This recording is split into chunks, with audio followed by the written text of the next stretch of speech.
Hi guys, welcome back to my channel. This video is going to be part 1 of recreating Starbucks 2024 fall drink menu. If you guys have been here for a while, you know that I absolutely thrive in the fall. I am not ashamed to admit that I am a basic white girl. I do not consider that term derogatory. This is my time to shine, and since we're boycotting Starbucks, I won't be finding myself in the drive-thru getting a pumpkin cream cold brew from there. Instead, we're making it at home, and it's actually super easy to do. In this video, I'm going to share all of the pumpkin flavored items on the Starbucks fall 2024 menu. Blah, blah, blah, blah. That's a mouthful. And if you guys would like, we'll do a part 2 where I'll recreate all of the non-pumpkin flavored fall Starbucks 2024 beverages. You get the gist. Let's make some pumpkin spice coffee. I personally am team iced latte, but I know a lot of you guys do enjoy a hot beverage, and as we are going into the fall cooler months, a hot pumpkin spice latte, I have to admit, is very comforting. To make this, I'm going to be using my milk warmer and frother. There's tons of variations of these. I'll link mine below if you're interested. Adding in some milk, you could do any milk alternative, about a 1/4 cup to a 1/2 cup, half and half for that creaminess, that frothiness. Pumpkin pie spice, of course. Vanilla syrup. If you have a pumpkin spice syrup, you could totally use that instead of using these ingredients. And you also won't need the pureed pumpkin either. About a tablespoon of this. Now we froth and heat it up.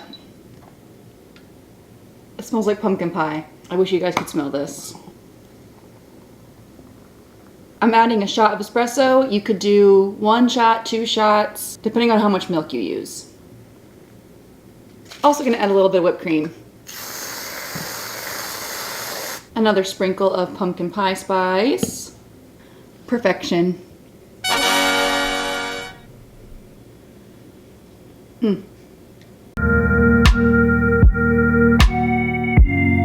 This one is for my fellow iced coffee folks. We're using essentially the exact same ingredients as the hot pumpkin spice latte, but we are going to prepare it a little bit differently in terms of like the order so that everything gets combined just right. So we're going to brew our espresso in this, but I also want to add our pumpkin puree, our pumpkin pie spice, and our vanilla syrup to this before we add the espresso. This way the hot espresso dissolves the pumpkin pie spice, the pumpkin puree into one little perfect pumpkin-y mixture. Once again though, if you do have pumpkin pie syrup or pumpkin spice syrup, you can totally just use that instead of this concoction. I'm gonna get some espresso brewed over this. I did a double shot because I'm crazy like that. You can do as many shots as you like based on how strong you like it, and depending on how much milk you use. All right, I'm gonna froth this up. You could also just shake it up with a mason jar that has a lid on it, but we're just getting that pumpkin and the pumpkin pie spice all mixed in so we don't have clumps. Arguably the most important ingredient, the ice.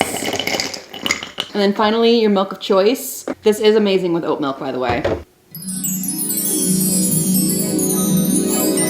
Is anyone surprised that my cup is too small? Look, I never claimed to have my shiitake together. Yes! Oh my gosh, I can just like hear the leaves crunching under my boots. With every sip I take, I just feel the temperature dropping outside. I can see the leaves changing. Pumpkin spice is my favorite holiday.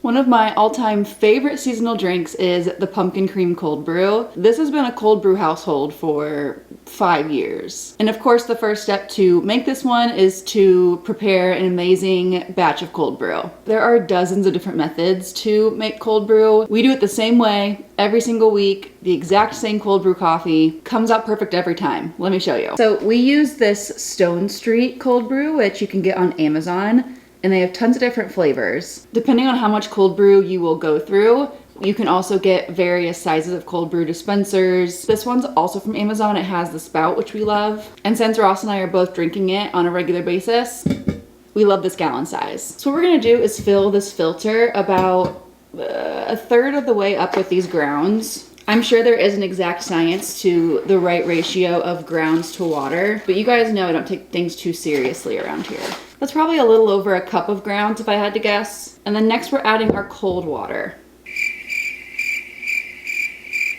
I'm gonna let this sit in the fridge for a minimum of overnight, but I prefer to let it sit for a good 18 hours to get that cold brew real strong. All right, once your cold brew is done, it's time for the fun part. We're gonna make our pumpkin cream cold foam. Now at Starbucks, I believe they use like an actual pumpkin syrup, but if you wanna use real pumpkin, I'm gonna show you how to do that. Let's do about a tablespoon of pumpkin puree in this little glass. Also gonna add half and half. Half and half is half cream, half milk, and because of the cream, it gets nice and frothy and thick. If you don't tolerate dairy very well, there are some alternatives out there that froth decently well. But again, the benefit of the half and half is that the fat in there makes it nice and creamy. Also gonna add some pumpkin pie spice. You could also make your own pumpkin spice syrup or your own vanilla syrup as well. I'm not gonna do that for this recipe, but I'm thinking in part 2, we might make an apple brown sugar syrup. I'm really just measuring with the heart here. Then we're gonna froth it up. If you don't have one of these frothers, they are relatively cheap, or you could also just put this in a mason jar with the lid and shake it up for a while. All right, are you ready for this?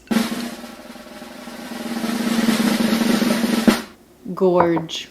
I'm gonna top it off with a little bit more of this pumpkin pie spice. Oh my gosh, perfect.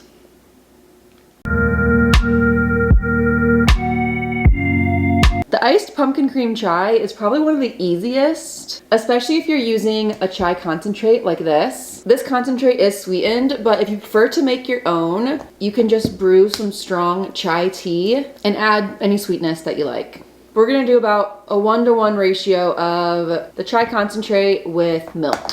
And as always, feel free to use any milk substitutes that you prefer. We could also make this dirty by adding a shot of espresso, which I'm actually gonna do. While the espresso is brewing, let's make our pumpkin cream cold foam, starting with half and half. Once again, if you have a pumpkin spice syrup, feel free to use that. I don't have that, and I haven't made one from scratch, so we're using a vanilla syrup with some pumpkin pie spice and some canned pumpkin puree.